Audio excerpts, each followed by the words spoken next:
Agora que temos uma ideia do que é Buffer Overflow, vamos aprender um pouco mais sobre sua variante na stack.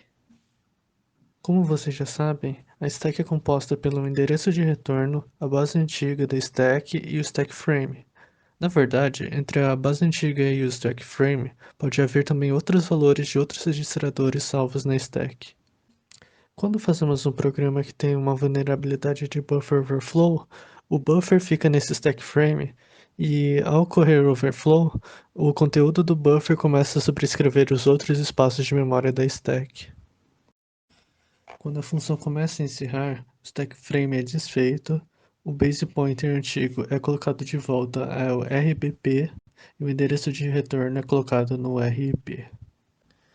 Para testar o buffer overflow, vamos criar um programa com essa vulnerabilidade. Vamos usar um buffer de 8 caracteres, um scanf com %s e uma função para tentar executar com o buffer overflow. Essa função printará uma mensagem para nós sabermos que conseguimos executá-la. Agora, para compilar, vamos usar algumas flags para desabilitar algumas medidas de segurança que veremos mais para frente. Também compilaremos para 32 bits com o traço M32 para evitar poluição visual dos endereços gigantes de um programa de 64 bits na hora de explicar. Então vamos fazer um teste inicial para ver se está ocorrendo o buffer overflow, colocando um buffer grande e vendo se dá segfull. Agora vamos ver no GDB em detalhes o que está acontecendo. No caso, estou usando um plugin de GDB chamado PalmDBG, que facilita a visualização, mas ele não é necessário. Vamos começar fazendo um disassemble da main. Agora vamos procurar todas as operações que envolvem a stack. De início, já conseguimos ver um push EBP, um push EBX e um sub ESP8. Também podemos ver dois push EDX, que são os argumentos da scanf, e logo em seguida da scanf, temos um add ESP8 que retorna a stack como estava antes dos dois pushes. Então podemos ignorar esse meio e focar nas operações de stack do começo. Primeiro, podemos considerar que o endereço de retorno já está na stack, porque a chamada de uma função, que no caso é main, já empilha o endereço de retorno na stack. Depois, temos o push EBP, que coloca o endereço do EBP antigo na stack. Temos um push EBX, porque o EBX é um registrador que tem o seu valor mantido de acordo com a convenção de chamada. Portanto, como ele é alterado durante a execução da função, ele tem que ser salvo na stack e retornado ao valor original no fim da função. Depois, temos um sub ESP8, que criará o stack frame. O stack frame guardará as variáveis dessa função, que, no caso, é o nosso buffer. Vale notar que o endereço ebp-12 está sendo passado como argumento do scanf. Isso é porque ele é o endereço do nosso buffer, que será escrito pelo scanf. A partir dele, será escrito até acabar os caracteres lidos, sobrescrevendo os valores na stack. Agora que terminamos a análise estática, vamos rodar o programa e fazer uma análise mais dinâmica. O PalmDBG mostra uma interface bonitinha, com o assembly, a stack e os registradores. Para ver um disassembly no GDB convencional, podemos dar um disassemble a cada instrução. Para ver o conteúdo do registrador, poderíamos digitar print, o cifrão e o nome do registrador. No caso, ele está sendo printado como um inteiro. Se usarmos p/x, cifrão e o nome do registrador, conseguimos ver ele em hexadecimal, que aí é igual à representação que está aparecendo no PalmDBG.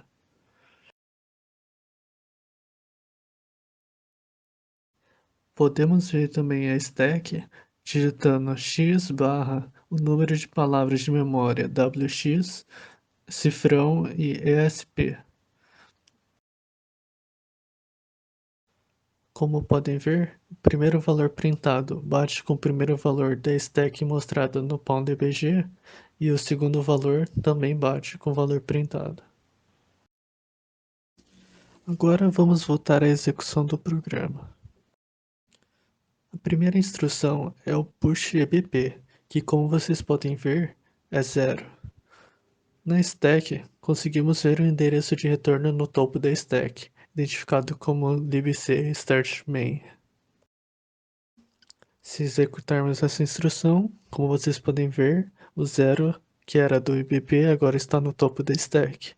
E podemos ver ali o endereço de retorno logo abaixo. A próxima instrução é o move EBP ESP. Portanto, executando essa instrução, veremos que EBP e ESP apontarão para o mesmo lugar. A próxima instrução é o push EBX, que atualmente é 0. Como podem ver pela terminação do endereço, não é o mesmo. Isso quer dizer que um novo 0 foi empilhado na stack. Se printarmos os endereços da stack, podemos ver que os dois espaços com 0 estão no topo da stack. A próxima instrução é o sub ESP8, que criará o stack frame. Como podemos ver pela terminação do endereço em ESP, o SP foi subtraído 8. Vamos avançar um pouco agora. Chegamos à instrução que coloca o endereço do buffer em EDX. Como podem ver, o EDX está com o endereço 12 bytes acima do EBP, que é o mesmo endereço do stack pointer.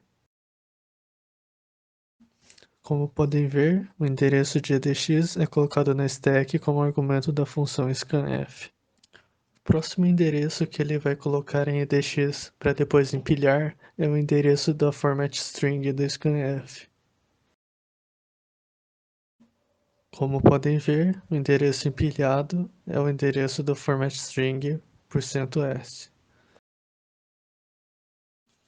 Avançando mais um pouco, temos nossa chamada do scanf e podemos colocar nossa entrada que vai causar o buffer overflow.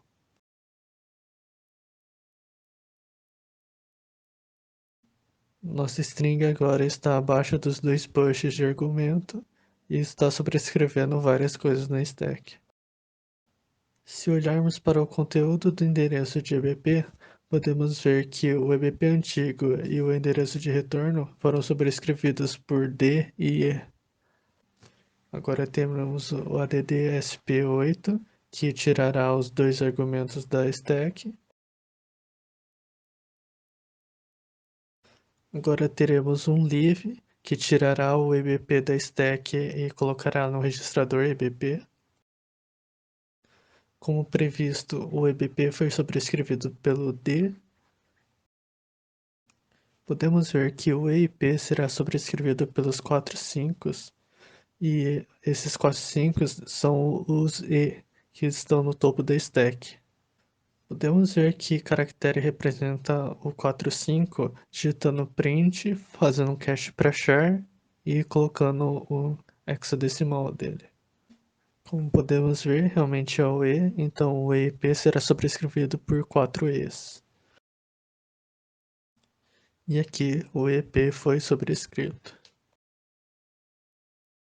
Última coisa importante antes de sairmos do GDB é pegarmos o endereço da função teste, que iremos redirecionar o fluxo de execução para ela. Agora é hora de escrever nosso payload, e para isso usaremos o comando echo. O comando echo printa a string passada como argumento. Se colocarmos a flag "-n", o echo não printa o "-n" no final. Se tentarmos colocar caracteres de escape no echo, não irá funcionar. Mas se usarmos com a flag "-e", irá funcionar. Como pode ver, 0x41 é o código do A na tabela ASCII. Se combinarmos as flags "-n" e "-e", podemos escrever um caractere de escape sem terminação em "-n". Quanto ao buffer overflow, queremos que a main retorne neste endereço. Quanto ao formato da string a ser mandada, sabemos que o D é onde ficará o RBP e os traços serão onde ficará o endereço de retorno. Portanto, o comando echo para preencher stack até logo antes do endereço de retorno é esse.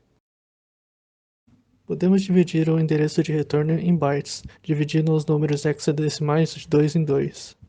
Por fim, devemos lembrar que os endereços são em literal-end, então temos que colocar os bytes invertidos.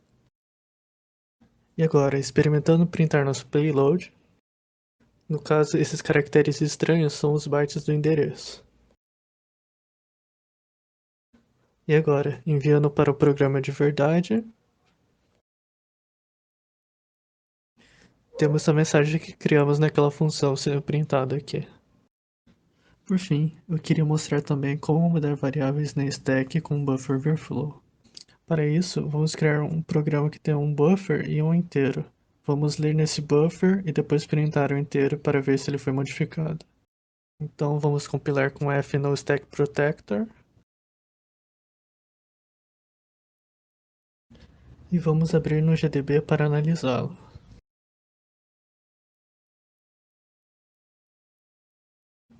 Fazendo o disassembly, nós vemos aqui que tem um zero sendo atribuído a RBP-4 e o RBP-12 está sendo usado como parâmetro da função scanf.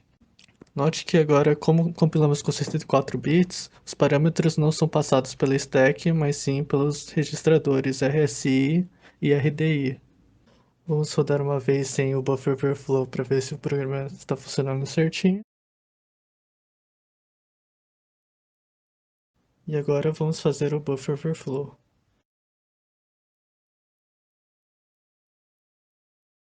Podemos ver que a partir do nono caractere, ele começa a sobrescrever a variável de inteiro.